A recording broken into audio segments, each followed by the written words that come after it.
1절에서 8절까지 말씀입니다. 열왕기상 19장 1절에서 8절까지 말씀. 제가 가지고 있는 성경으로 구약 549면에 있습니다. 549면입니다.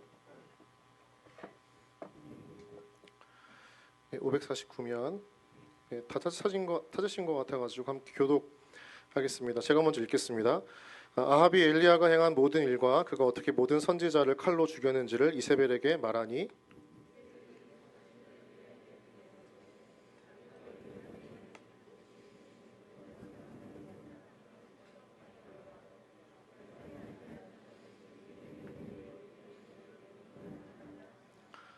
그가 이 형편을 보고 일어나 자기의 생명을 위해 도망하여 유다에 속한 브엘세바에 이르러 자기의 사환을 그곳에 머물게 하고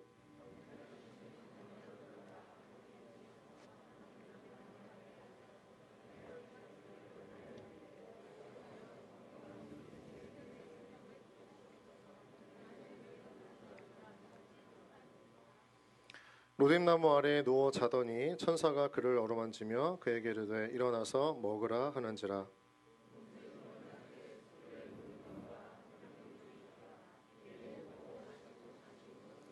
여호와의 천사가 또 다시 와서 어루만지며 이르되 일어나 먹으라 내가 갈 길을 다 가지 못할까 하노라 하는지라. 같이 읽겠습니다. 이에 일어나 먹고 마시고 그 음식물에 힘을 의지하여 40주 40야를 가서 하나님의 산 호렙에 이르니라. 아멘. 네, 아멘. 네, 우리 블레싱 예배 가운데 오신 모든 분들을 주님의 이름으로 환영하고 또 축복합니다. 한 주간 또 믿음의 자리에서, 삶의 자리에서, 또 가정에서, 일터에서 하나님의 뜻대로 살고자 노력하고 몸부림치는 우리 모든 지체들을 축복합니다. 우리 좌우 앞뒤 바라보고 박수치면서 수고하셨습니다. 함께 격려하겠습니다. 또 우리 2024년 한 해 동안을 지켜주시고 인도하신 그 임마누엘의 하나님 앞에 우리 큰 박수로 함께 영광 올려드립니다. 하나님 감사합니다. 우리 지키시고 인도하신 하나님을 찬양합니다. 아멘. 예, 우리 같이 가슴에 손을 얹고 우리 기도 함께 하겠습니다. 따라해 주시면 감사하겠습니다. 주님의 말씀은 살아 있습니다. 그 말씀은 나의 생각을 바꾸고 감정을 변화시킵니다. 나의 말과 행동을 변화시킵니다. 인격과 삶을 바꿉니다. 이 시간 말씀을 듣게 하시고 성령님 나를 만나 주시옵소서. 예수님의 이름으로 기도합니다. 아멘. 네, 여러분 우리 크리스마스 잘 보내셨죠? 네, 보니까 우리 공동체 안에서 또 서로 함께 사랑방 마을에 함께 모여서 예배가 끝나고 저녁 늦게까지 교제했던 모습들을 들었습니다. 너무 귀하고 감사한 만남이었던 것 같아요. 오늘 이어서 함께 우리 열왕기상 말씀을 통해서 여러분과 은혜를 좀 나누고 싶습니다. 제목 함께 좀 띄워주시고 제목 함께 읽도록 하겠는데요. 같이 함께 읽겠습니다. 시작. 어루만지시는 하나님. 어루만지시는 하나님. 현대인들은 일상에 지쳐 있습니다. 우리 유튜브를 보면요, 물멍이라고 하는 이 영상들이 되게 많잖아요. 네, 어떤 영상들은 조회수 한 800에서 어떤 영상은 또 1000만까지 이릅니다. 저도 진짜 지치고 힘들 때에는 제 스크린에다가 불멍을 띄워놓고 이렇게 멍 때리고 있어요. 네, 그때 또 주시는 또 위로와 또 어떤 회복의 시간이 있는 것 같아요. 아마 바쁜 일상 때문에 여행을 할 수가 없어가지고 그 피곤한 삶을 잠깐 쉬고 싶어서 영상을 틀어놓고 마음에 좀 위안을 얻으려고 하는 사람들이 참 많습니다. 그만큼 일상에 지친 현대인들이 참 많고 그런 우리 지체들이 참 많다는 거죠. 그 사람들 중에 주위에 보면 번아웃에 빠진 사람들이 있습니다. 피곤하고 지쳐서 아무것도 할 수 없는 상태를 말합니다. 탈진이죠. 탈진. 이 번아웃은 육체적으로 탈진된 상태를 말하기도 하는데 사실 근본적으로는요, 정신적 탈진을 의미합니다. 이 용어 자체가 약물 중독자들을 상담하는 전문가들이 무기력함에 빠져서 이르는 말에서 시작했어요. 그 상태에서 이 번아웃이라고 하는 단어가 시작된 거죠. 그러니까 사람들을 끊임없이 대하고 케어하고 또 마주해야 하는 사람들에게 있어서 감정 노동자들, 그 사람들이 겪는 탈진, 바로 그게 번아웃입니다. 특별히 그 일을 하면서 반복된 육체적, 심리적, 또 관계적 스트레스, 또 그 가운데에서 겪게 되어지는 좌절이 계속 누적하며 쌓일 때 이 번아웃에 빠지게 되죠. 아마 여러분들도 직장에서 일하고 또 사역을 하면서 또는 누군가의 가정 안에서 여러 가지 책임을 지다 보면 어려운 마음들이 쌓이고 지쳤던 육체 때문에 번아웃에 빠졌던 경험들이 한 번쯤은 있었을 것 같아요. 오늘 본문을 보면요, 엘리야도요 번아웃을 경험합니다. 열왕기상 18장을 보면 갈멜산에서 바알과 아스라의 선지자들 850명과 영적 대결을 펼치죠. 각자가 나무 제단을 쌓고요, 기도의 응답으로 하늘에 불이 떨어지는 쪽에 신이 승리하는 대결을 펼칩니다. 18장의 결과는 엘리야의 대승이었습니다. 그리고 모든 우상을 섬기는 선지자들이 하나하나 다 죽게 되는 놀라운 역사죠. 이스라엘 역사에서 지울 수 없는 너무나 위대한 갈멜산 대첩입니다. 선지자 엘리야에게 있어서는 굉장한 전성기였고요, 화려한 승리의 장면을 보여주고 있는 것이 18장입니다. 그런데 19장으로 넘어서면요, 완전히 달라집니다. 처참하게 무너지고 넘어지는 엘리야를 보게 됩니다. 그 인생의 바닥을 치는 엘리야를 만나게 되는 거죠. 그러면서 엘리야는요, 무너진 자신의 삶을 보면서 하나님께 부르짖습니다. 하나님, 저를 죽여주십시오라고 하는 고백입니다. 죽겠다라고 이야기하는 거죠. 우리 4절 말씀 같이 함께 읽겠습니다. 시작. 자기 자신은 광야로 들어가 하룻길쯤 가서 한 로뎀나무 아래에 앉아서 자기가 죽기를 원하여 이르되 여호와여, 넉넉하오니 지금 내 생명을 거두시옵소서. 나는 내 조상들보다 낫지 못하니이다 하고, 여러분, 엘리야는 과부의 죽은 아들도 살려냈던 선지자였습니다. 그러한 영적 생명력과 능력을 갖춘 엘리야의 모습이 지금 이 19장에서는 보이지가 않는 거죠. 마치 모든 것을 다 포기한 것처럼 보입니다. 그런데 그는 하나님의 선지자입니다. 영적으로 어두운 시대, 타락한 이스라엘 민족이 하나님께 다시 돌아오라고 포효하듯이 외쳤던 예언자였습니다. 기백이 있었고 힘이 있었습니다. 그런데 오늘 말씀을 보면 그 기백과 힘은 사라지고 철저하게 무너져 있는 엘리야를 우리는 마주하게 되는 거죠. 무엇 때문일까요? 무엇 때문에 이 엘리야가 이런 상황에, 이런 절망에, 이런 영적 번아웃에, 육체적 번아웃에 빠지게 된 걸까요? 그 시작은요, 우리가 19장을 보면 복수심에 불타서 이 이세벨이 엘리야를 죽이겠다고 생명의 위협을 가하는 말 한마디 때문인 것처럼 보여집니다. 2절 말씀을 잠깐 읽어보면요, 성경책을 보시면 이세벨이 사신을 엘리야에게 보내어 이르되 내가 내일 이맘때에 반드시 내 생명을 저 사람들 중 한 사람의 생명과 같게 하겠다라고 하는 거죠. 이 한마디의 말 때문에 엘리야가 완전히 무너져 있는 것처럼 보일 수 있어요. 여러분, 그런데 지금 이 이세벨의 한마디 때문에 엘리야가 무너진 것 아닙니다. 그가 생명의 위협을 느낄 사람이 아닙니다. 왜냐하면 18장만 보더라도요, 우상을 섬기는 그 바알과 아세라의 선지자 850명을 단번에 이기고 그들 모두를 죽인 사람이 바로 엘리야였기 때문이죠. 이 한마디 말을 듣고 엘리야는 무너지고요, 도망칩니다. 이유가 무엇일까요? 그가 지쳐 있었기 때문입니다. 영적 번아웃에 빠져 있습니다. 메말라 있고요, 다 포기하고 싶었습니다. 왜냐하면 지금까지 엘리야는 이스라엘의 영적 위기를 맞서고 해결하기 위해서 끊임없이 달려왔던 사역이었기 때문입니다. 그의 인생은 그 위기를 넘어서는 굉장히 긴장감 가득한 삶의 연속이었습니다. 문제가 하나 해결되어지면 또 다른 문제를 또 마주하게 되어지는 엘리야의 반복된 삶. 마치 인생에 감당할 수 없는 벅찬 프로젝트를 매달 해야 했던 것이 어쩌면 이 엘리야의 삶이었던 거죠. 특별히 기근과 가뭄에 처해서 굶어 죽을 이스라엘을 위해서 그는 앞장에서는요, 땅에 무릎을 꿇고 무릎 사이에 얼굴을 넣어서 전심전력으로 기도했다고 합니다. 여러분, 그의 기도는요, 그냥 하는 기도가 아니고요, 온 힘을 다한 기도입니다. 자기의 모든 에너지를 다 쏟아부어야 했던 기도였습니다. 그만큼 절박했던 이스라엘의 삶이 있었기 때문인 거죠. 여러분, 기도는 쉽지 않죠. 여러분, 기도는 명상이 아니라 노동입니다. 많은 에너지를 쏟아야 하는 거죠. 우리가 예수님의 기도를 한번 떠올려 보세요. 겟세마네 동산에서 예수님의 기도는 어떤 기도였습니까? 땀방울이 어떻게 됐다고요? 빗방울 같이 보였다는 겁니다. 예수님의 기도도 자신의 전심 전력을 다 쏟아서 부었던 기도였습니다. 기도는 힘듭니다. 쉴 수가 없는 겁니다. 영적 사투가 벌어지는 장면이 현장이 기도이고 그 기도 속에서의 기적이 일어나는 거죠. 그는 지금까지 그렇게 살아왔고 싸워왔습니다. 쉬지 않고 주어진 일을 다 감당해 왔습니다. 그런데 그는요 지쳐 있습니다. 육체적으로 또 심적으로 영적으로 지쳐 있습니다. 그때 그 순간에 이세벨의 이 한마디 말이 그에게 무너지게 되어졌던 트리거가 되었다는 거죠. 여러분들도 그럴 때가 있습니다. 지나가면서 누가 한마디를 했어요. 근데 그게 그 한마디가 내 마음에 화살처럼 탁 날라와서 꽂히고 계속 생각이 나고 속이 상하고 화가 나기도 하면서 나도 모르는 분노를 억누를 수 없게 되었던 때가 있죠. 육체적으로 정신적으로 심적으로 많이 약해져 있다는 증거입니다. 상대방의 말이 센 게 아니라요. 사실 반대로 말하면 내가 마음이 약해진 거예요.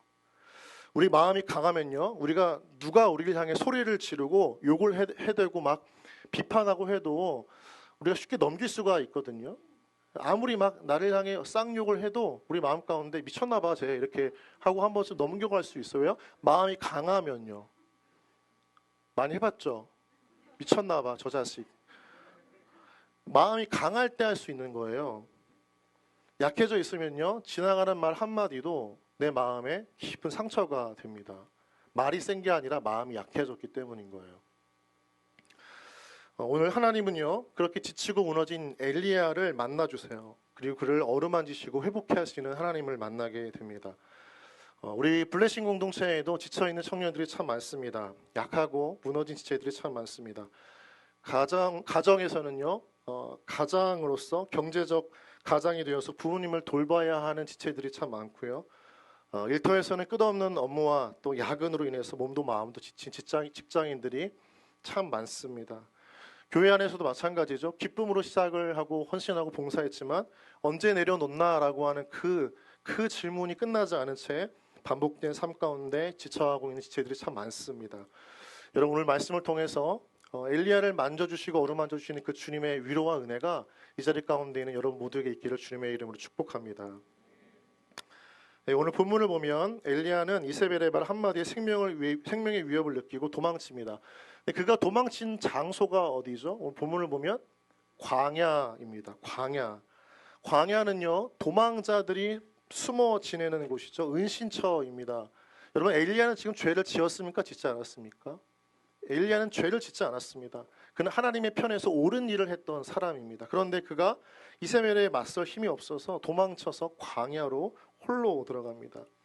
성경 말씀을 잘 보시면요. 특별히 4절을 보면 하룻길쯤 갔다라고 했는데 일반적인 걸음이 아니고요. 달려간 게 아니고요. 허겁지겁 쫓겨간 걸음입니다. 어디로 갈지 몰라서 지쳐서 터벅터벅 걸어갔던 광야의 길이었습니다. 잘 보면요. 여러분 보시면 이 엘리야의 방향을 보면 광야의 방향을 보면요. 사실은 방향이 없어요. 목적지가 없다는 거예요. 그 말은 뭐예요? 길을 찾아서 가는 게 아니라 어떻게 해요? 길이 나 있는 대로 갔다는 겁니다. 어디로 숨을지 몰라서 그냥 길이 나 있는 대로 도망친 것이 엘리야의 삶이죠. 그러다가 무엇을 만납니까? 로뎀 나무를 만나게 되죠. 우리 다시 한번 4절 말씀 좀 띄워주시면 감사하겠습니다. 4절 한 번 더 읽겠습니다. 시작.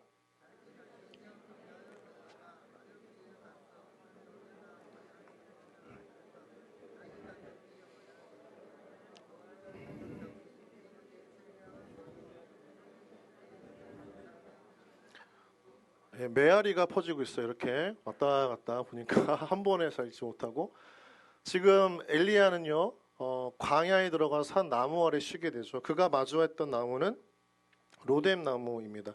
로뎀 나무라고 하는 이 용어가 우리 가운데 굉장히 친숙하죠. 로뎀 나무 교회도 있고요. 로뎀 나무 병원도 있고 로뎀 나무 카페도 있습니다. 마치 지치고 병든 사람들에게 쉼터와 휴식의 자리를 제공하는 것 같은 이미지가 있어요. 그런데 사실요 로뎀이라고 하는 단어는요 히브리어로 시궁창, 진흙탕이라고 하는 의미를 가집니다. 처음 들었죠? 로뎀나무 병원. 원어의 뜻이 그렇지만 받아들이는 영적 의미는 다른 거예요. 여러분 오해하지 마십시오. 그런데 그 나무 아래에 지금 누가 있는 거예요? 엘리야가 있는 겁니다. 그의 삶을 보여주고 있는 거죠. 그의 마음을 지금 투영하고 있는 장면이에요. 그의 지금 마음은 시궁창입니다. 진흙탕입니다. 다 엉켜져 있고 탁해져 있어요. 여러분, 그래서 로뎀 나무는 광야의 여행자들에게 충분한 쉼을 제공해주는 나무가 아닙니다. 쉴 곳이 없고 기댈 곳이 없어서 마지막에 그냥 어쩔 수 없이 찾아가 몸을 기대어 쉬는 나무가 로뎀 나무예요. 가지들은요, 빗자루같이 뻗어 있어서 충분한 그늘을 제공하지 않습니다. 그 가지 사이로 들어오는 햇빛을 다 피할 수가 없는 것이 로뎀 나무입니다. 지금 엘리야는 절박해요. 쉬고 싶은 마음이 있거든요. 그래서 그 기댈 수 없는 그 로뎀 나무에 귀엽고 머리를 들이밀면서 쉬고 싶은 거예요. 어쨌든 자그마한 그 그늘이라도 자기에게 비춰주기를 원하는 거죠. 아마 저같이 덩치가 큰 사람이 들어갈 수가 없는 그런 로뎀 나무이겠죠. 굉장히 작은 나무입니다. 아주 체구가 작은 엘리야만 들어갈 수 있는 나무. 엘리야는요, 또 지금 어디에 있습니까? 광야에 있어요. 광야에 있다는 건 무슨 말이에요? 지금 그를 위로해줄 사람이 없다는 겁니다. 돌봐줄 수 있는 사람도 보이지 않다는 거죠. 기대고 싶고 의지할 수 있는 사람을 만날 상황이 아닌 거예요. 힘든 마음은 가득한데 그 마음을 털어놓을 수가 없어서 그저 답답한 채 그저 살아야 하는 엘리야의 모습이 보여집니다. 그래서 엘리야는요, 숨 쉴 곳, 또 몸 쉴 곳을 찾지만 환경도 도와주지 않는 상황에 있어요. 그늘이 없어요. 엘리야는 버려진 것 같이 보여집니다. 그래서 그는 어떻게 이야기하는 거예요? 버틸 수가 없으니까 하나님 앞에 뭐라고 이야기합니까? 하나님, 넉넉하오니 지금 내 생명을 거두어 주시옵소서. 낯설고 어색한 표현이죠. 넉넉하오니 나를 지금 죽여달라는 거예요. 이 얘기는 뭐예요? 어떤 영화의 대사처럼 죽기 딱 좋은 날씨다라고 하는 거죠. 죽기 딱 좋은 시간입니다, 주님. 지금 엘리야는 육적 탈진만이 아니라 영적 탈진 상태에 이르렀습니다. 그러니까 몸만 지친 게 아니라요, 그 신앙도 죽어 있고 힘이 빠져 있어요. 마음이 죽어 있는 거거든요. 오늘 엘리야가 하나님께 고백하면서 여호와여 넉넉하오니라고 이야기를 부릅니다. 여호와 이름을 부르긴 불러요. 여호와라고 하는 이 뜻이 뭡니까? 야훼라고 하는 다른 히브리어거든요. 스스로 있는 자라는 고백이죠. 지금 잘 보세요, 여러분. 지금 엘리야는요, 하나님의 존재는 인정하면서도 생명을 거두어 달라고 이야기하고 있습니다. 하나님이 그렇게 하실 분이 아닌 걸 알면서도 하나님께 자신을 죽여달라고 이야기하는 거예요. 그 이유가 무엇일까? 죽음을 생각할 수밖에 없을 만큼 절박하게, 어쩌면 반대로요, 나에게 하나님의 위로가 필요하다라고 이야기하는 거예요. 하나님 날 죽여주시옵소서. 하나님의 존재를 인정하면서도 그 하나님 날 죽여주시옵소서라고 이야기하는 건 하나님 저 그만큼 살고 싶다는 거죠. 엘리야는 지금 그렇게 기도하고 있습니다. 여러분, 말에는 드러난 의미와 숨은 의미가 같이 있죠. 때로는 헤어지자는 말이, 그 헤어지자는 말 안에는 어떤 의미가 또 숨겨져 있죠. 나에게 더 관심과 사랑을 해달라고 하는 표현이 담겨져 있기도 하죠. 누군가한테 힘들어서 다 그만두고 싶어 라고 이야기하면 사실 그 마음 안에는 어떤 마음이 있는 거예요? 나에게 위로와 격려와 칭찬이 더 필요해 라고 하는 숨은 속내가 있기도 하잖아요. 그렇다고 다 숨은 속내가 있는 건 아닙니다. 상대방이 정말 싫어서 싫어 얘기했는데 좋아하는 거지, 약간 이런 헷갈리는 안 돼요. 숨어있는 의미가 있어요. 엘리야는 지금 숨어있는 마음을 얘기하고 있는 거예요. 겉으로는 죽여달라고 이야기하지만 사실 하나님께 하나님 저 좀 살려주십시오라고 이야기하는 거죠. 지금 죽고 싶다는 엘리야의 마음은 사실 하나님의 깊은 위로와 만짐의 손길을 구하는 강한 요청이라는 겁니다. 하나님은 이 엘리야의 마음을 캐치하셨을까요? 아니면 모르셨을까요? 네, 캐치하셨어요. 5절 같이 함께 읽겠습니다. 5절 말씀 읽습니다. 시작. 로뎀 나무 아래에 누워 자더니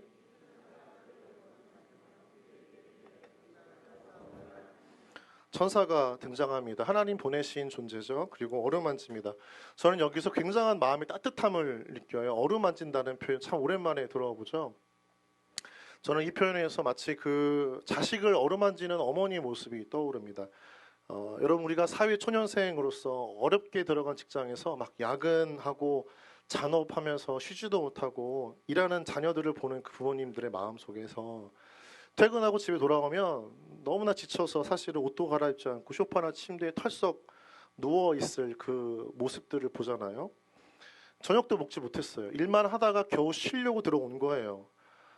그런 그 자녀를 어루만지시면서 이렇게 따뜻하게 부르면서 일어나 밥 먹어라고 하는 거 아닌가요? 등짝 스매싱 때리면서 빨리 옷 갈아입어 이렇게 얘기하는 거 아니죠? 어루만지시면서 어서 일어나 밥 먹고 자 이렇게 얘기하는 어머니의 마음. 제가 참 힘들고 지치고 했을 때 제가 20대 후반이었나요? 30대 초반이었던 것 같은데 털썩 소파에 누워 있는데 어머니가 그때 오셔가지고 제 그 막 냄새나는 발을 막 이렇게 주물러 주시는 거예요. 뭐예요 이건? 저희 엄마예요. 어머니가 주물러 주실 때 참 뭐랄까 제가 스르르 잠이 들었어요. 나이가 다 컸지만 다 큰 아들이지만 어머니의 위로는 그렇게 따뜻해요. 위로가 돼요. 어머니의 손길만 느껴져도 참 회복이 되거든요. 하나님의 마음이 여기 있는 거예요. 엘리야를 향한 하나님의 마음. 그가 얼마나 지쳤을지를 다 아시는 하나님께서 천사를 통해서 그를 어루만져 주시는 거죠. 여러분 이 마음이요. 우리 공동체 안에 있는 블레싱 여러분 한 분 한 분을 향한 주님의 마음이기도 한 줄 믿습니다. 하나님께서 우리 블레싱 지체들을 얼마나 긍휼히 여기시는지 몰라요. 40대와 50대의 크리스찬의 삶, 특별히 싱글 세대의 삶은 참 쉽지 않죠. 오랫동안 근무한 직장에서 어느 날 자신도 모르는데 갑자기 권고사직을 당해서 어떻게 살아야 할지 막막한 일들을 마주하게 되기도 합니다. 그때 하나님을 원망하기도 하죠.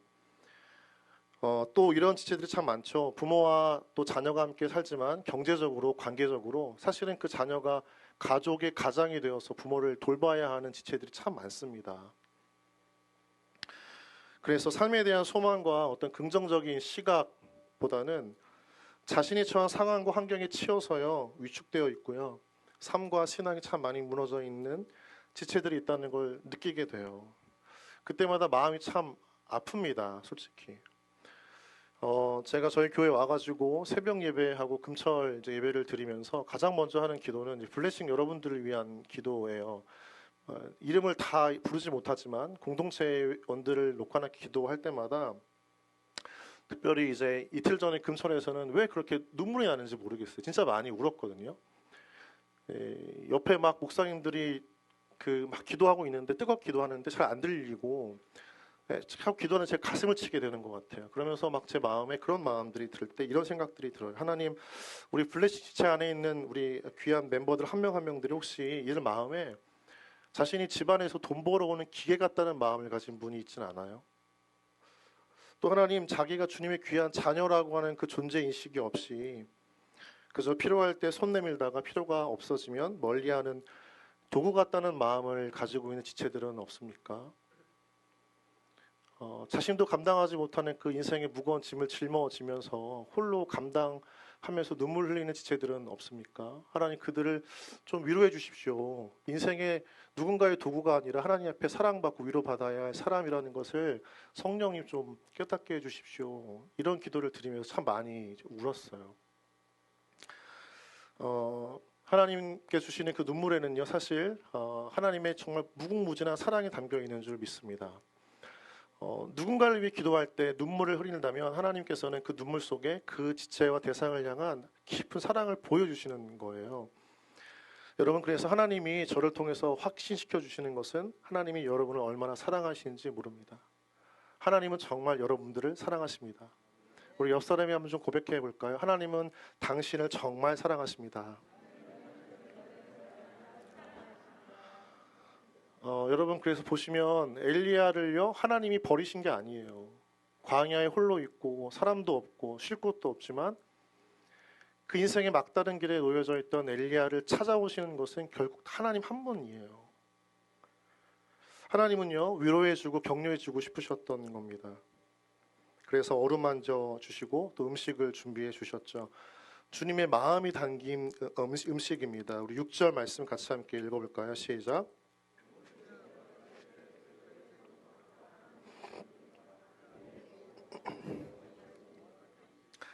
하나님은요 엘리야의 필요를 다 아셨어요. 엘리야가 얼마나 배고픈지 목이 마른지 다 아신 거예요. 그래서 하나님은 정말 엘리야에게 딱 필요한 걸 준비해 주셨어요. 그러면서 내 선지자 엘리야가 참 많이 지쳤구나. 엘리야가 참 고단하구나. 그리고 먹을 것을 준비하신 거죠. 여러분 무엇을 준비해 주셨습니까? 숯불에 구운 떡이에요. 여기가 지금 장소가 어디죠? 광야입니다. 여러분 광야에서 숯불에 구운 떡 먹어봤어요?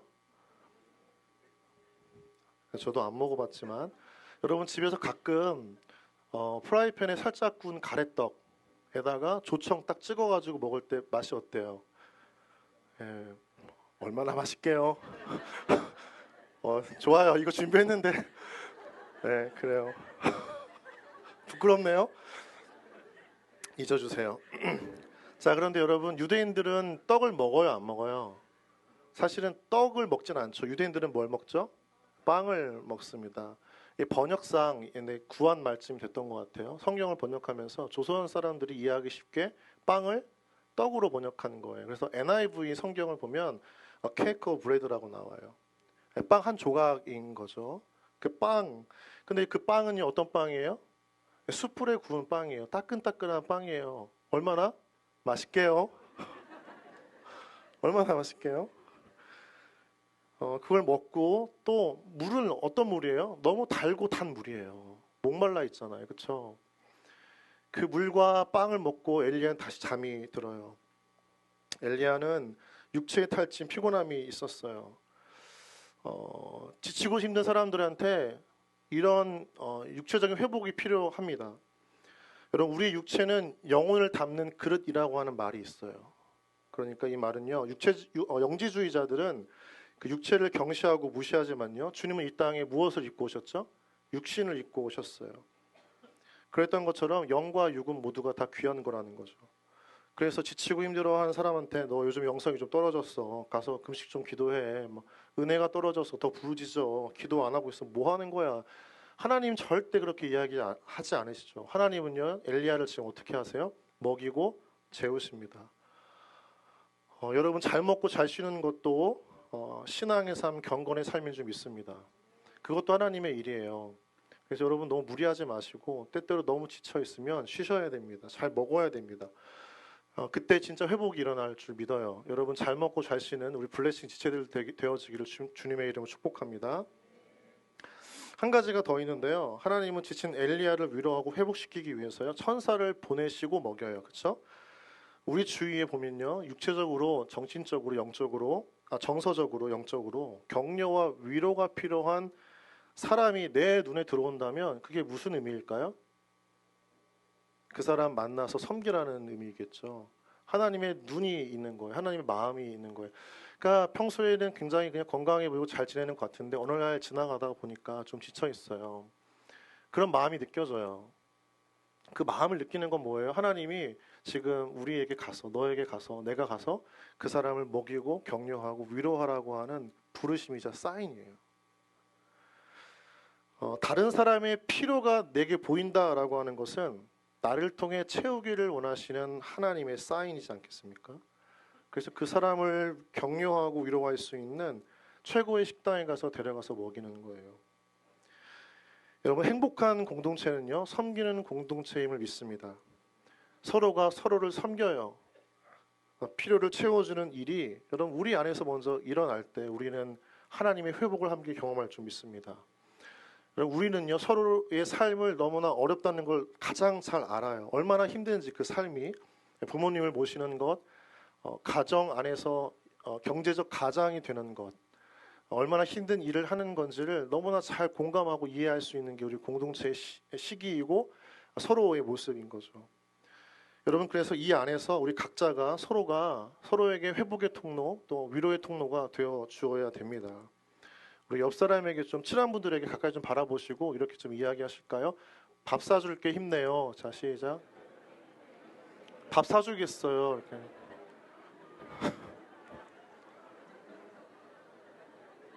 네. 그만하세요. 그만. 되게 좋아하네. 네, 여러분 그래서 그 지치고 힘들 때 가서 밥을 사주면 돼요. 격려해주면 됩니다. 네, 누구도 안 사준다 그러면 어떻게 해야 되겠어요? 저한테 오세요. 저도 없으면 부장님 찾아가세요. 다 해결해 주실 줄 믿습니다. 우리 뒤에 김양기 집사님 손 드셨는데 우리 박수 한번 보내겠습니다. 네, 우리 김기범 집사님도 감사합니다. 잘 먹겠습니다. 할렐루야. 아멘.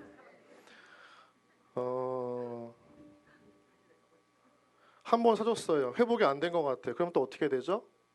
한 번 더 먹이는 겁니다. 됐다고 할 때까지. 두 번, 세 번 계속 먹이는 거예요. 하나님은 계속 먹이시거든요. 지금 엘리야를 보면요. 7절 한번 같이 읽어볼까요? 7절 읽겠습니다. 시작. 여호와의 천사가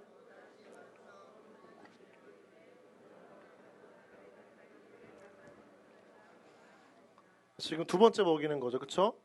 아직 힘이 회복이 다 안 된 거예요. 그러니까 옆 사람 봤을 때 좀 지쳐있다. 한 번 먹였는데도 안 된다 그러면 어떻게 해요? 또 가서 먹이는 거예요. 목구멍이 차오를 때까지 계속 먹이는 거예요.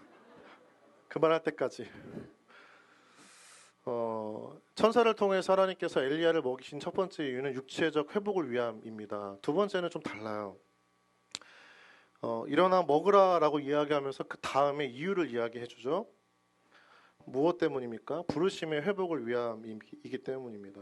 내 갈 길을 다 가지 못할까 하노라 라고 하는 마음이 있는 거예요.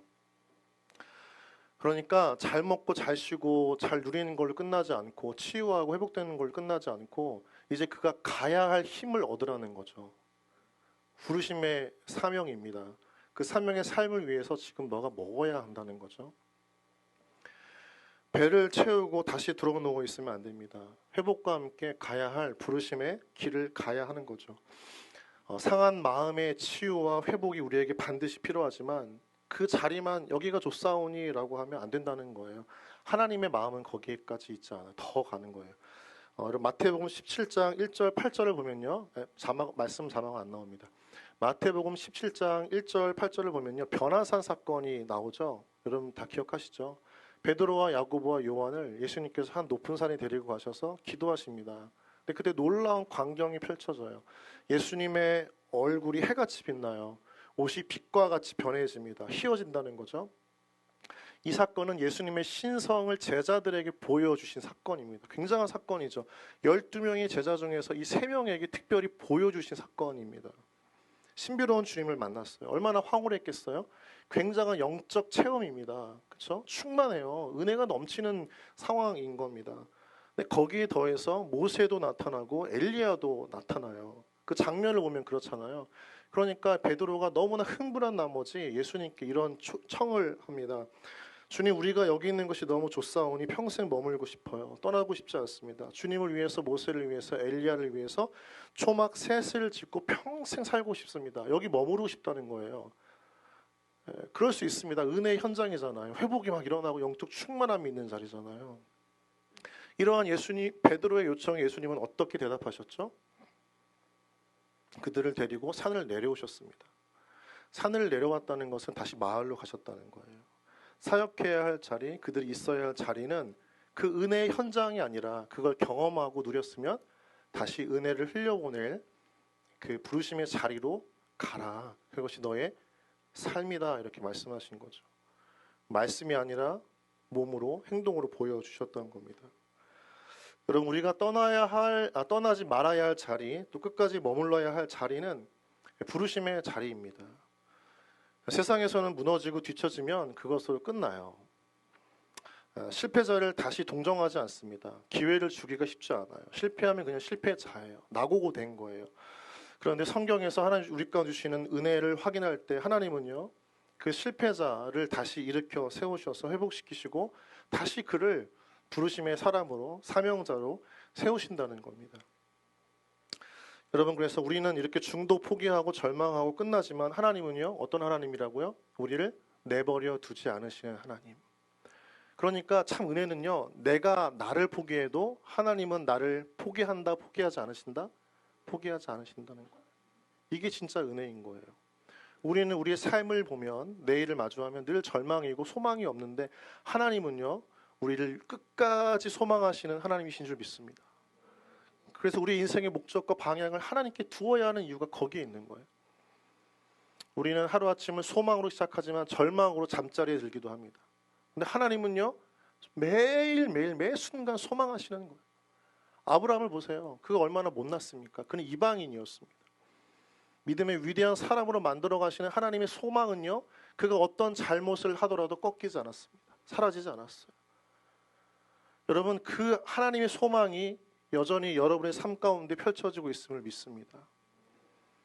세상이 주는 소망과 희망과 기대가 아니라 내가 보장받고 싶어하는 것으로 인해 누리고 싶은 인생에 대한 소망이 아니라 포기하지 않으시고 끝까지 내 삶을, 내 인생을 소망하시는 그 하나님 바라보고 붙잡을 때 우리는 다시 시작할 줄 믿습니다.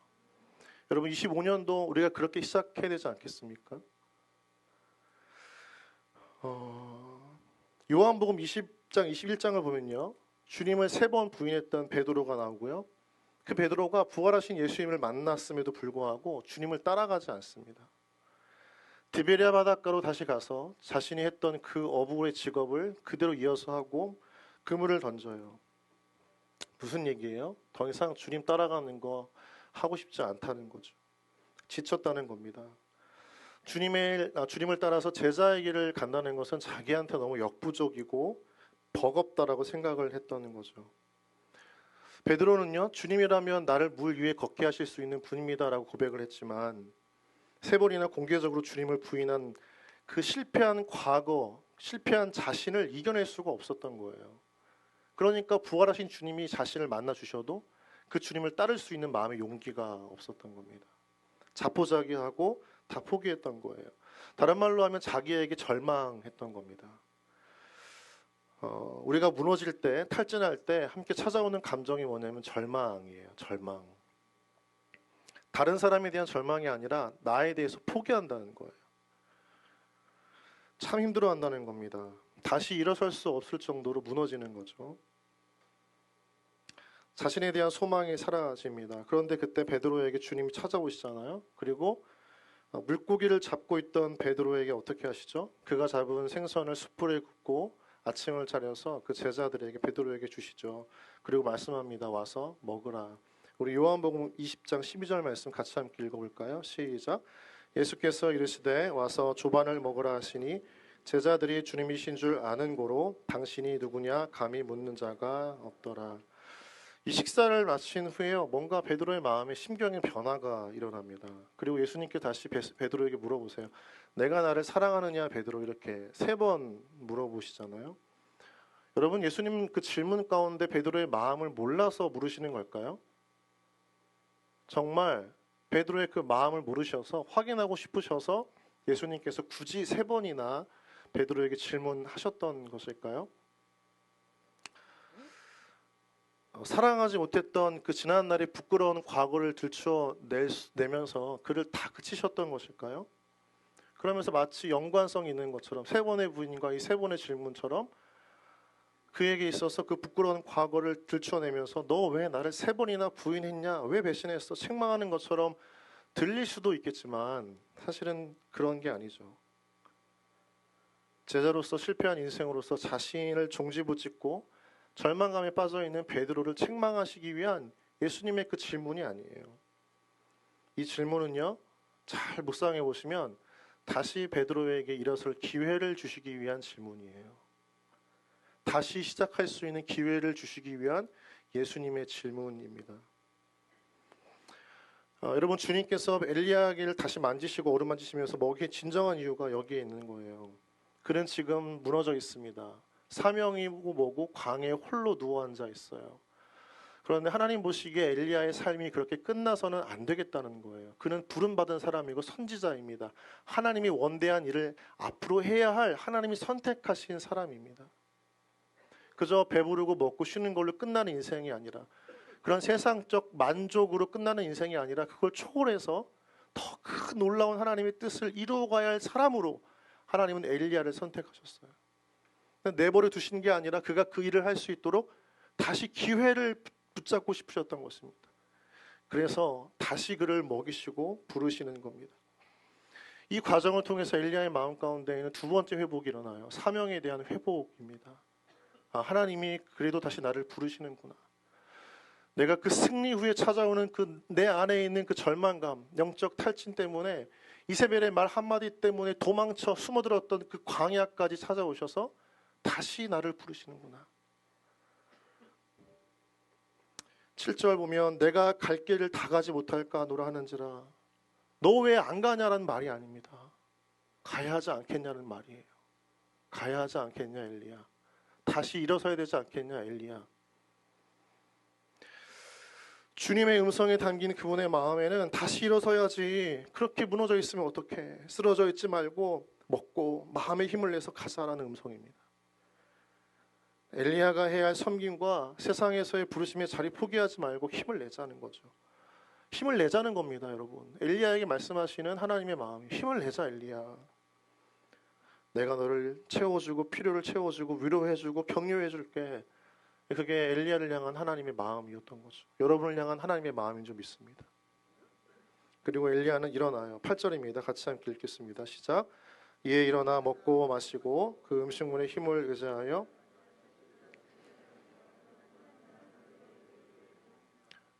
이 두 번의 회복을 통해서 엘리야는 힘을 얻어요. 놀라운 힘을 경험합니다. 하루길 걷고 털썩 주저앉았던 엘리야가 이제는 40일을 힘있게 걸어가는 놀라운 초인적인 능력을 경험합니다. 겨우 한 끼 식사였을 뿐인데 40일이라고 하는 그 시간을 감당할 수 있는, 그 거리를 감당할 수 있는, 그 기간 동안 광야를 통과하는 거예요. 인생의 광야, 삶의 광야, 내 고난의 광야를 하나님이 주시는 그 단번의 뜨거운 위로와 은혜를 통해서 힘있게 통과하는 겁니다. 여러분에게도 이 은혜가 있기를 주님의 이름으로 축복합니다. 하나님이 여러분의 마음을 만지시고 그 상한 심령을 돌보시고 채우시고 부르시는 이 한 번의 만남을 통해서 다시 한번 여러분이 처해 있는 인생의 광야를 통과하는 은혜가 있기를 주님의 이름으로 축복합니다. 하나님 힘을 의지하면 갈 수가 있는 거예요. 여러분, 우리가 평생 구해야 할 것은 하나님의 은혜인 줄 믿습니다. 하나님은요, 처음부터 아셨어요. 엘리야가 너무나 지친 나머지 광야의 로뎀나무에 주저앉아서 하나님 저를 죽여주세요 라고 외쳤던 그 음성이 진짜 엘리야의 속마음이 아니라는 거죠. 엘리야는 비록 하나님 앞에 주님 살고 싶지 않습니다. 지치고 힘들어서 다 그만두고 싶어요. 제 생명을 거두어 주십시오라고 말하긴 했지만 사실 묵상하면서 엘리야의 마음이 느껴지는 거예요. 그 마음을 아시는 하나님의 마음 또한 느껴지는 거예요. 엘리야는요, 사실 살고 싶었던 거예요. 주님 저를 좀 살려주십시오. 피하고 외면하고 절망하고 광야에 있는 내 삶이지만 하나님 그래도 다시 좀 불러주십시오. 어쩔 수 없이 도망쳐 오긴 했지만 이 말씀을 보면 3절에 그가 이 형편을 보고 자기 생명 때문에 내가 살고자 하나님의 뜻 다 버리고 지쳐서 도망치긴 했지만 엘리야의 마음에는 그래도 하나님 다시 좀 저를 좀 일으켜 주십시오라고 하는 마음이 있는 거죠. 그러면서 엘리야의 마음 가운데에는 저는 포기하고 싶지 않습니다. 죽고 싶지 않습니다. 그만두고 싶지 않습니다. 그 속마음이 담겨져 있었던 것이고 하나님은 그 속마음을 아셨던 것입니다. 여러분, 말씀을 맺겠습니다. 사랑하는 우리 블레싱 여러분, 우리 이 시간에 육체적으로 영적으로 탈진으로 다 그만두고 싶은 우리 지체들이 있다면요, 엘리야에게 찾아오시고 베드로에게 찾아와 지친 몸과 영혼을 어루만지시는 위로의 하나님, 격려의 하나님을 만나는 은혜가 있기를 원합니다. 여러분이 정말 지치고 힘들어서 하나님 다 그만두고 싶어요, 다 내려놓고 싶어요, 다 끝났습니다 라고 이야기를 해도 그 마음 안에는 하나님 다시 살고 싶고요, 다시 힘을 얻고 싶고요, 은혜 다시 누리고 싶습니다 라고 하는 그 속마음을 아시는 분이 우리의 하나님이신 줄 믿습니다. 누구도 나의 힘들고 어렵고 다 포기하고 싶은 마음을 아무리 말해도 진정한 공감이 되지 않는 것 같지만요, 하나님은 그 마음을 아세요. 왜요? 우리 안에 성령님을 주셨기 때문입니다. 그분이 우리 안에 있기 때문입니다. 내 심령 가장 깊은 곳에서 지금 내가 흘리는 눈물의 의미, 내가 내뱉는 한숨의 의미, 지치고 무너져서 털썩 주저앉아 있어서 다 그만두고 싶은데 그 마음, 누군가는 너 왜 그만둬? 너 왜 그것밖에 못해? 너 뭐하냐라고 책망하고 비판할 수 있지만 하나님의 마음은 그런 게 아니에요. 안다는 거예요. 여러분, 우리의 하나님은 우리를 사랑하시고 우리를 위로하시고 우리 가운데 소망을 주시는 하나님이신 줄 믿습니다. 지금 이 시간 주님은 그러한 우리의 마음을 만지시기를 원하세요. 여러분, 우리가 24년도 어떻게 걸어왔습니까? 그 시간마다 인생의 그 어려운 것 공격에 빠질 때마다, 다 그만두고 싶을 때마다, 여러분 잘 기억하세요. 우리의 마음이 어둠으로 가득 차 있지만 그 짙은 어둠의 마음 가운데 하나님께서 한 줄기 은혜의 빛을 비춰주셔서 그거 보고 인생의 어두운 터널을 한 걸음 한 걸음 지나왔던 24년이었습니다. 여러분, 하나님은요 여전히 우리를 사랑하십니다. 하나님의 사랑은 영원한 줄 믿습니다. 여러분, 단순한 회복이 아니에요. 그냥 힘을 얻는 게 아니에요. 다시 부르신 대로 살아갈 수 있는 내 안에 영적 강건함을 허락하시는 거예요. 사명자답게 믿음으로 살 수 있도록, 자랑스러움을 살 수 있도록, 성령의 능력을 가지고 살아갈 수 있도록 다시 하나님은 우리를 만지시고 계십니다. 하나님 지쳤습니다. 하나님 낙심될 때가 있습니다. 포기하고 싶을 때가 있습니다. 그러나 이 시간 다가오시는 주님을 다시 만나고 회복되는 은혜를 이 시간 허락해 주시옵소서. 여러분, 그 마음이면 됩니다.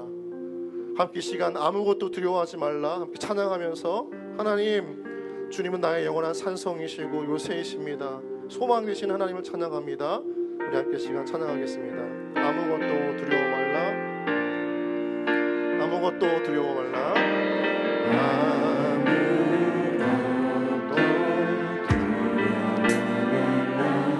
주 나의 지켜주시네. 놀라지 마라, 놀라지 마라, 겁내지 마라, 겁내지 마라. 주님 나를 지켜주시네. 우리 한 번 더 고백하며 아무것도 두려워 말라.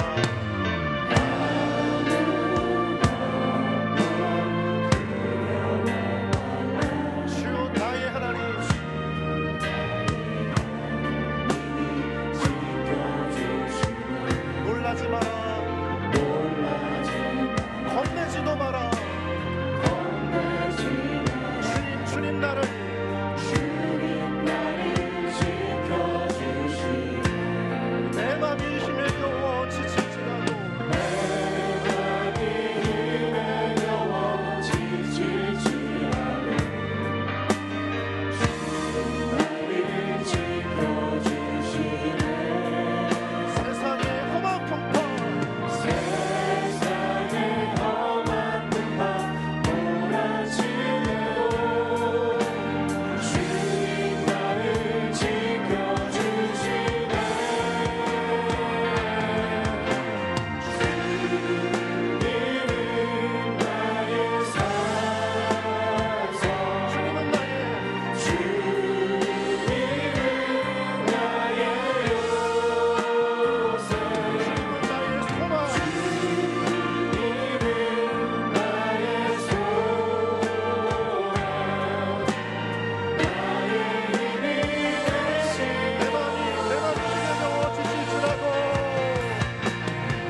말씀하십니다. 아무것도 두려워 말라. 내가 너를 지키겠다라고 말씀하시는 줄 믿습니다.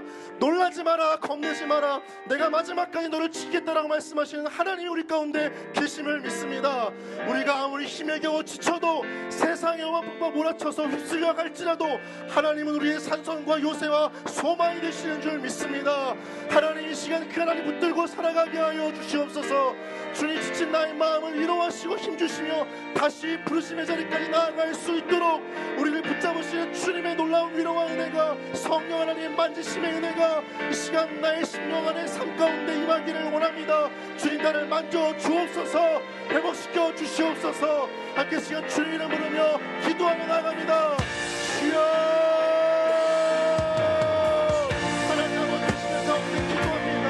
하나님 지쳐있고 하나님 낭망하고 심령을 절망하고 하나님 자신에게 아무 소망이 없으니 고백할 수밖에 없는 하나님 우리 제대로 마음 가운데 붙잡아 주시옵소서. 하나님 영원한 소망 되시는 영원한 마음과 주시옵소서.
다시 한번 우리 기도하며 나아갈 때 하나님 엘리야를 포기하지 않으시고 끝까지 그의 삶을 향한 하나님의 소망을 부어주시는 하나님, 다시 한번 하나님 그 하나님을 우리 하나님으로 고백하며 나아가기를 원합니다. 25년도 우리가 맞이해야 할 그 어떤 어려움과 고난과 고통과 우리 안의 연약함 가운데서도 내가 나를 포기하고 싶을 때에도 나를 포기하지 않고 끝까지 함께 하시는 그 하나님 붙들고 25년을 맞이하는 우리 안에 영적 충만함 있게 하여 주시옵소서. 내 능력과 내 삶과 내 삶의 주위 환경을 가지고 내가 보장받기로 하는 그 마음이 아니라 하나님 그것에 취해 있어서 평안을 누리는 것이 아니라 하나님 안에 있음을 날마다 고백하며 어떤 상황과 순간에서도 오직 믿음으로 그 길을 한 걸음 한 걸음 내딛고 나아가는 25년도 되게 하여 주시옵소서. 그 주님 붙잡는 한 해 승리하게 하여 주시옵소서. 우리 함께 시간 25년도를 놓고 하나님께 기도하며 주님 이름으로 부르며 기도하며 나아가겠습니다. 주여 하나님 아버지 시간 가운데 기도하며 나아갑니다. 25년도 가운데 다시 하나님 아버지 주님 아버지 그 가운데에도 우리 주님을 바라봅니다. 하나님 아버지 우리를 포기하지 않으시는 하나님, 놓지 않으시는 하나님 아버지 끝까지 찾아와 우리를 격려하시고 위로하시고 어루만지시는 하나님,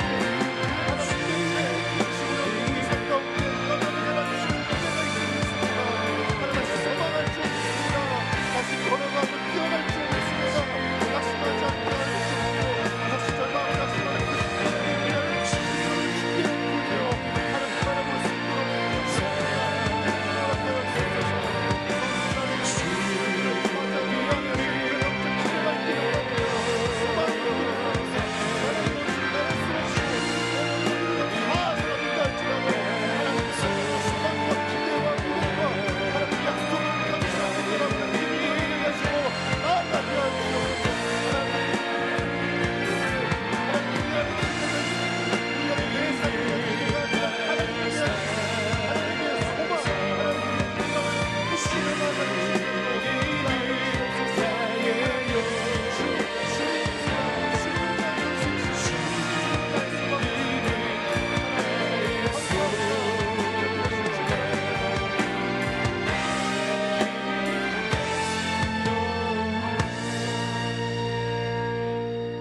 전능하신 하나님 아버지, 우리 영원한 위로자여 격려자 되어주시는 하나님, 24년도 수많은 인생의 어려움과 환난과 고난 가운데 우리가 쓰러지고 넘어지고 주저앉았지만 다시 일어설 수 있었던 것은 그때마다 우리를 격려하시고 위로하시며 말씀으로 또 동역자로 또 기도의 은혜로 말씀으로 회복시키셨던 하나님 때문인 줄 믿습니다. 우리가 힘을 얻어서 일어난 것이 아니라 하나님의 힘으로 회복되고 다시 일어선 줄 믿습니다. 우리의 지혜와 우리의 능력과 우리의 물질로 이 땅의 어려움들을 감당해낸 것이 아니라 하나님 주시는 은혜로 우리가 걸어온 줄 믿습니다. 하나님, 25년도 우리가 맞이합니다. 우리 안에 내 삶에 대한 소망과 기대가 아니라 하나님에 대한 소망과 기대로 가득 찼는지 다시 한번 우리의 신앙을 점검하기를 원합니다. 하나님, 어떤 어려움이 있어도 어떤 절망의 상황과 환경 가운데 놓여 있다 할지라도, 비록 광야를 걷는다 할지라도 그 광야에서도 우리를 포기하지 않으시고 놓지 않으시고 찾아오시는 하나님 있음을 날마다 고백하게 하여 주옵소서. 광야는 사람이 없습니다. 내 주위에 의지할 사람도 없고 말동무할 사람도 없고 그걸 토로할 사람도 없습니다. 기댈 수 있는 것도 없습니다. 그러나 하나님, 그 광야의 삶 때문에, 환경 때문에 하나님을 가장 뜨겁게 만나는 자리가 그 자리인 줄 믿습니다. 하나님, 25년도 우리 블레시체들의 삶에 이 찾아오시고 소망하시고 나도 포기할 때 나를 끝까지 포기하지 않고 붙잡으시는 하나님 바라보고 믿음으로 한 걸음 한 걸음 주님과 함께 내딛고 걸어가는 우리 귀한 지체들 될 수 있도록 그 삶에 동행하여 주옵소서. 나와 동행하시니 그 주님 만나게 하여 주시옵소서. 그 주님 의지하여 함께 그 길을 걸어가는 우리 모든 지체들 되게 해 주옵소서. 예수님의 이름으로 기도합니다. 우리 마지막으로 한 번 더 기도했으면 좋겠는데요. 우리 오전에 우리 무안공항에서 제주 항공 비행기가 착륙하다가 사고가 나서요, 한 180명의 승객 중에서 지금 대략 추정으로 한 170명 정도의 승객들이 사망했습니다. 끔찍한 사고입니다. 우리의 일은 아닐지 몰라도 하나님께서 너무나 사랑하시는 사람들이 생명을 잃었습니다. 또 가족들이 사랑한 가족들을 잃어버렸습니다. 우리가 이 마지막 주일에 그들을 위해 좀 기도했으면 좋겠습니다. 하나님, 죽음을 준비할 수 없었던 그들의 안타까운 그 상황과 또 어제까지만 해도 함께 밥을 먹고 식탁 교제하고 삶을 나누었던 그 가족을 떠나보낸 그 유족들의 마음을 주님의 놀라운 사랑과 위로 격려하시는 하나님을 통해서 회복시켜 주시옵소서. 하나님, 피할 수 없었던 그 인생의 슬픔을 맞이하고 어쩌면 이제 마주하고 들어가야 될 그 인생의 광야 속에서 성령 하나님, 돕는 사람들, 물질과 또 하나의 어떤 관계와 모든 하나님의 손길을 통해서 그 유족들을, 그 슬픔을 거두어 주시옵소서. 복음이 들어가게 하시고 그 복음 때문에 다시 한번 살 소망을 경험하는 하나님, 그 귀한 하나님의 사람들 될 수 있도록, 가정들 되어질 수 있도록, 유족들을 될 수 있도록 성령 하나님 어루만져 주시옵소서. 우리 함께 시간 그 유족들을 위해서 또 그 모든 재난들을 담당하는 우리 공무원들을 위해서 우리 주님 이름 부르며 함께 기도해 나가겠습니다. 주여,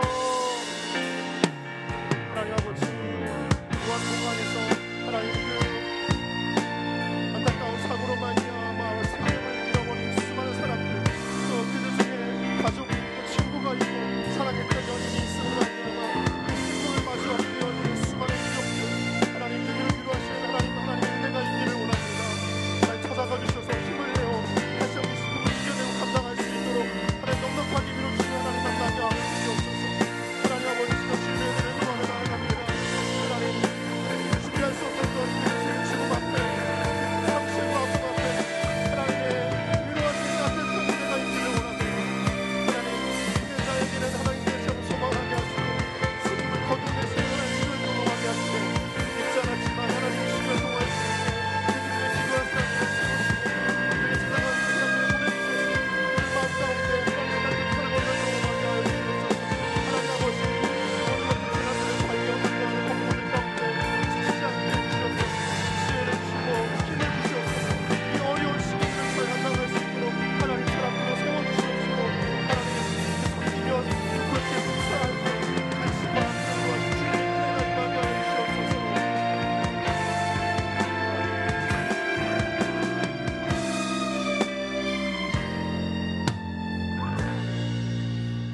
하나님 아버지, 오늘 오전 듣게 되었던 그 끔찍한 사고로 인해 사랑하는 연인과 가족과 아버지와 어머니 또 자녀들을 떠나보낸 유족들, 그들이 피할 수 없었던 죽음과 마주해야 하는 그 슬픔과 상실의 자리 가운데 하나님 오늘 엘리야를 찾아와 어루만지시며 위로해 주셨던 하나님의 그 따뜻한 사랑이 이 시간 그 모든 유족들 가운데 있기를 원합니다.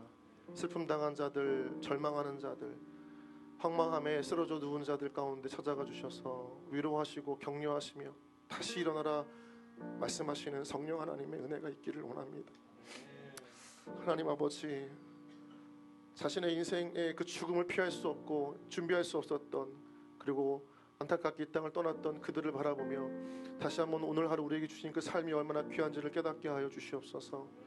주어진 삶을 나의 유익과 나의 만족을 위해 살아가는 것이 아니라 생애 단 하루라도 하나님 앞에 의미 있게 뒷날 후회하지 않은 삶을 살아가기로 작정하고 고백하며 그렇게 24년도를 마무리하고 25년도 새날을 맞이하는 우리 모든 블레싱 지체를 될 수 있도록 성령 하나님 충만케 하여 주시옵소서. 하나님, 이 모든 것들을, 재난들을 관리하고 또 모든 일들을 감당하는 공무원들과 또 관계자들을 위해 기도합니다. 그들에게 지치지 않는 하나님 새 힘을 불어넣어 주시옵소서. 모든 것이 원만하게 처리되어질 수 있도록 하나님 지혜를 주시고, 하나님 무엇보다도 일을 처리함에 있어서 서로를 돌보고 격려하며 함께 이 어려운 시간들을 같이 이겨낼 수 있도록 성령 하나님 돕는 자들, 물질들, 하나님의 손길들을 허락하여 주옵소서. 감사하며 예수님의 이름으로 기도합니다. 네.